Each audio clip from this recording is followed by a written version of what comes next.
Geza is here to answer any questions that you have.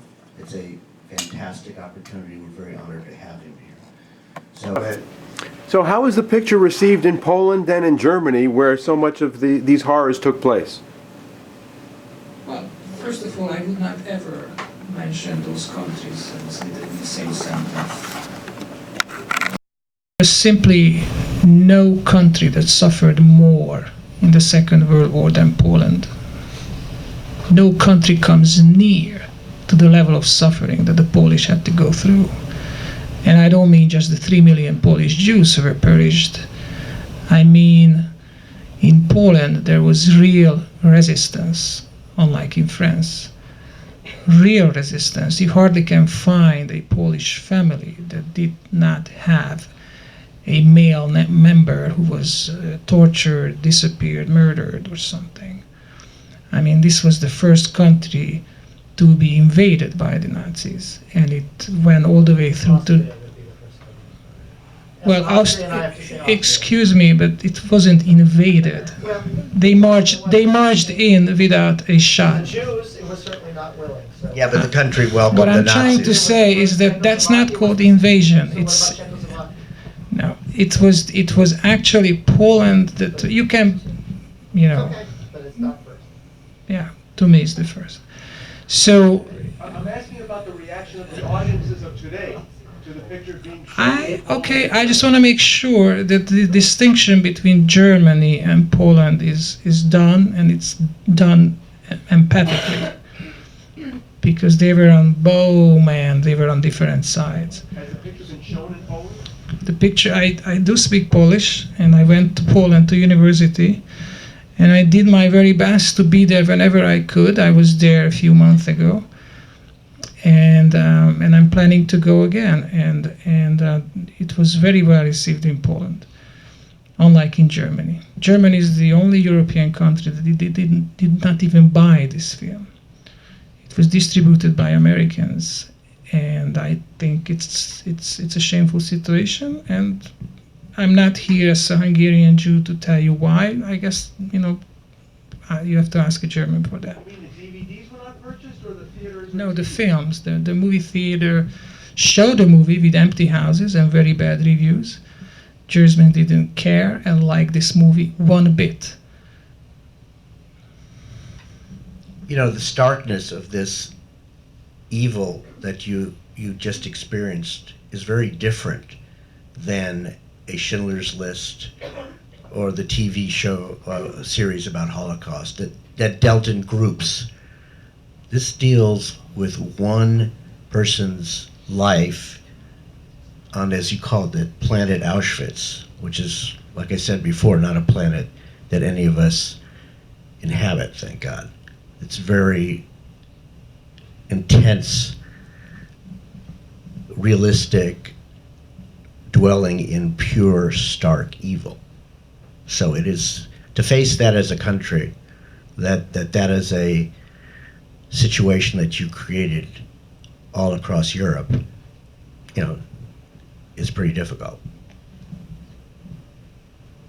Where can the picture be seen over International Holocaust Remembrance Day weekend? Was it on ABC or NBC in the United States?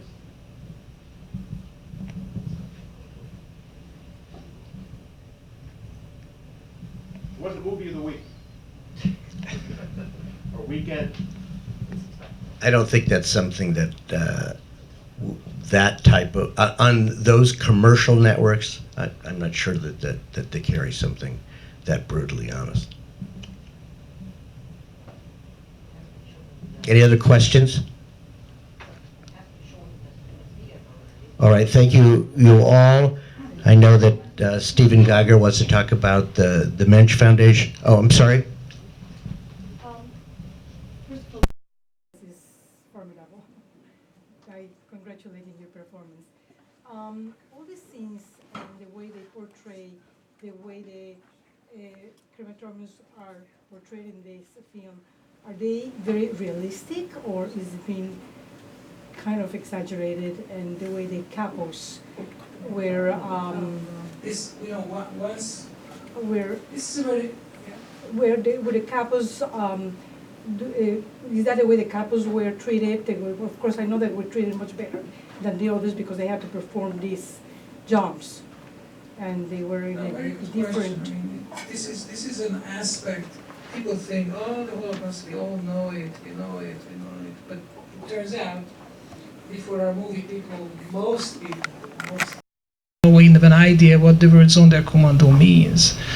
So it is true, Hollywood and other places, used and abused this subject matter for its dramatic value in a very sentimental, melodramatic, kitschy way. So what we had to do is that we had to treat this topic from a different angle, and we wanted to not just formally by the content. So we wanted to avoid the cliches, swastikas and the striped pajama and the tattoo and the barbed wire and the whole thing. There's a whole iconography of Holocaust movies that we are all way too familiar with. It's a very unsuccessful genre. They call it the Americanization of the Holocaust. And so we were looking for a subject matter that is not overly known. These people, the privileged ones, they had hair, they were sleeping on mattresses, they showered every night. And most people didn't really think of that. It was the epicenter of the extermination camps. And of course, the wise ones, you should not represent the Holocaust, how dare you? So we went right to the middle of it. And if you do that, and that's why nobody wanted to give money. We asked money from Germany, we asked money from Israel, we asked money from France, no one gave us a nickel. Because they said, if you blew it, we don't want to be part of this. We don't want to be part of this. And most likely you're going to blow it because this is a taboo. You should not go there. This is not for movies. Why don't you do what everybody does? Why don't you find a nice rescuer? Why don't you find a nice survivor? You have to humanize the Holocaust. It's too dark. You have to give us hope. Nope. I'm not going to sugarcoat it. I'm not going to Disneyfy it. I'm going to give it to you as it is. The real one, not the light one. Because that's how it happened. So, to answer your question, once you have such a mission statement that you want to do it the right way, well, you better be adequate. You better check every single thing you do. Let it be the language. That's why our movie is in Yiddish, Polish, Hungarian, because that's the language they talk there.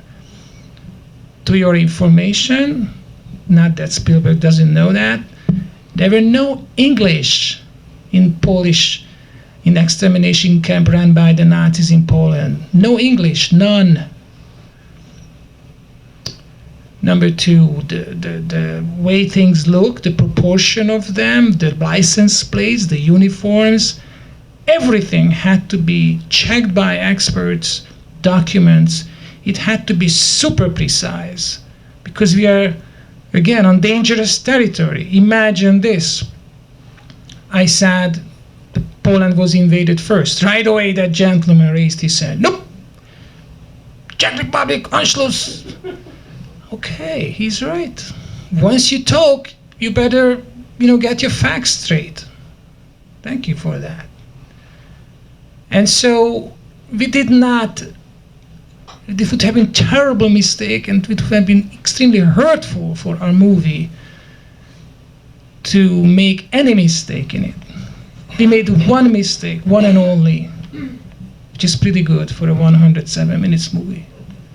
It's important when you talk about the Sonderkommando to realize they may have had what someone would look at as preferred treatment.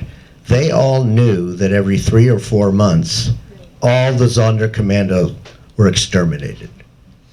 And the Sonderkommando was doing the most difficult and evil work of the Nazis. The irony is that that before the gas chamber was used, a Red Cross car would drive up with a Nazi in it, and that car, this is the ultimate in cynicism, was what carried the Zyklon B gas crystals to be put on the top. And that is the only part of the process that the Nazis did. They forced the Jews to do the hardest, most dehumanizing part of that hell.